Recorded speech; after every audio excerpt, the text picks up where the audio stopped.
दिल्ली के अंदर election commission पहुंच करके भारतीय जवान किसान पार्टी के योद्धाओं ने जो मांग की है कि समय बहुत कम बचा है, हमें हमारे इलेक्शन के लिए हमारा चुनाव चिन्ह तो दे दो दादा। तो इनका ये दुर्व्यवहार देखिए कि इन सरहद के प्रहरियों के साथ इस तरह का दुर्व्यवहार कि इनको दोपहर के लगभग 1-2 बजे से यहाँ थाने के 10 बजे रहे हैं। कौन सा थाना ये? जफरपुर थाना में इनको डिटेन करके यहाँ रखा गया है। मैं साथ में हूँ साक्षी रूप में, मैं अखिल भारतीय परिव्राजक हूँ। मैं इस देश के इस जय श्री राम का नारा लगाने वाले इन कालनेमियों को कहना चाहता हूँ कि तुम्हारे यहाँ इस तरह से राम राज आएगा कि तुम अपने देश के सच्चे योद्धा हो। ये 73 वर्ष के 1971 के योद्धा, ये हमारे 70 साल के योद्धा इस देश के लिए ये कोई पलीन इच्छा नहीं रखते। ये आए हैं देश के इस पूरे माफिया राज को खत्म करने के लिए। और इन्हें जब संकल्प ले लिया, कान खोल के सुन लो गद्दारों, जब इस देश का योद्धा आंदोलित हो जाता है तो कोई औकात नहीं किसी की कि इस देश में ये माफिया राज ज्यादा लंबे समय तक टिक सके। कान खोल के सुन लो पाखंडियों, ये तुम्हारा राम राज नहीं है, ये तुम्हारा रावण राज हम देख रहे हैं अपनी खुली आंखों से। जिस तरह से तुम्हारी पुलिस, तुम्हारी गुंडागर्दी, जिस तरह से तुम्हारा सिस्टम इतना करप्ट हो चुका है, आकंठ डूबे हुए हो तुम भ्रष्टाचार में, और बात करते हो रामराज की। थो है तुम्हारे ऊपर, बदतमीजो। अरे तुम अपने आचरण को अब तुम नहीं सुधार सकते। आ चुके हैं सरहद के प्रहरी, इनको भूखा रखा गया है यहाँ पे। इनके साथ जिस तरह से बर्ताव किया गया, बस में धक्के दे करके इनको अंदर किया गया है। अगर ये चाहते ना तो उनकी बाहें तोड़ सकते थे, क्योंकि इनके भी कलाइयां मजबूत हैं। लेकिन साहब को धक्का दिया।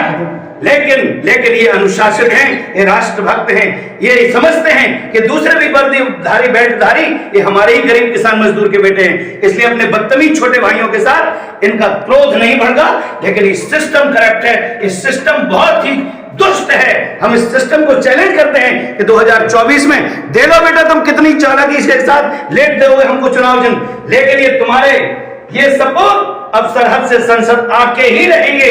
मैं स्वामी परिव्राजक दयाशंकर दास पूरे देश की जनता से अपील करता हूं कि देशवासियों, वाकई सिस्टम गुंडों के हाथ में चला गया है, वाकई पूरा सिस्टम में गुंडागर्दी चरम सीमा पर है। इसलिए मैं अपील करता हूं कि पूरे बहुमत के साथ इन योद्धाओं को विजेता बना करके, इन्होंने सीमाओं पर तुम्हारे सम्मान के लिए प्राणों की आहुति दी, तुम्हारी सुरक्षा की। लेकिन जब ये तुम्हारी रक्षा के लिए युद्ध के मैदान में आज चुनाव एक प्रक्रिया के तहत ये आए हैं तुम्हारे आशीर्वाद लेने के लिए, कहीं कोई बेईमानी नहीं करना, इनके छलावे में नहीं आना, इनके लोक प्रलोभन में नहीं आना। और आप इनको पहचान लो, ये भारतीय जवान किसान पार्टी के योद्धा हैं। इनको अपना आशीर्वाद देकर के प्रचंड बहुमत से इनको संसद में स्थापित करो। इस देश को सुप्रबंधन मिलेगा, सुशासन मिलेगा।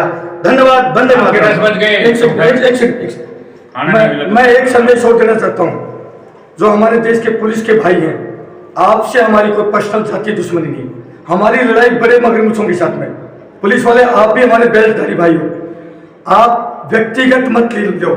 जैसे हमें लगता है आज जो आप लोगों ने व्यक्तिगत जिस प्रकार से इस फौजी वर्दी के साथ में जो व्यवहार किया, अगर आप व्यक्तिगत लोगे तो आप सूबेदार पान सिंह तोमर की पिक्चर देख लेना, सूबेदार पान सिंह तोमर की पिक्चर देख लेना।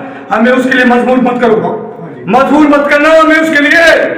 हम पान सिंह तोमर के भी तरह हम हथियार उठा सकते हैं, लेकिन मैं विनती करता हूं आप हमें व्यक्तिगत मत लीजिए। हमारी लड़ाई पुलिस वालों के साथ नहीं है, आप हमारे भाई हैं, हमारे बड़े जो नेता हैं देश को लूट रहे हैं, हमारी लड़ाई उन मगरमच्छों के साथ में। हमें पान सिंह तोमर बनने के लिए मत मजबूर करिए। आपके बीवी बच्चों तक पहुंचने में हम देर नहीं लगाएंगे, बता देते हमको फांसी लगा देना। मेरा कॉन्टेक्ट नंबर है 8368002355। ठीक है, हम फिर अभी विनती करते हैं, हम आपसे कोई दुश्मनी या नहीं रखते, कोई भेदभाव नहीं रखते। आप हमारे भाई हैं, हमारी दुश्मनी देश के नेताओं से जो मेरे देश को तोड़ रहे हैं। सूबेदार पान सिंह तोमर की पिक्चर देख लेना, हम 1 मिनट नहीं लगाने बताता हूँ, आगे लगा के हमको फिर ये सब चीज से बता दिया। हम शांत और अनुशासित है, मगर हम कायर नहीं है, कायर नहीं है। हमने चूड़ियां नहीं पहन रखी है, हम शांत और अनुशासित हैं।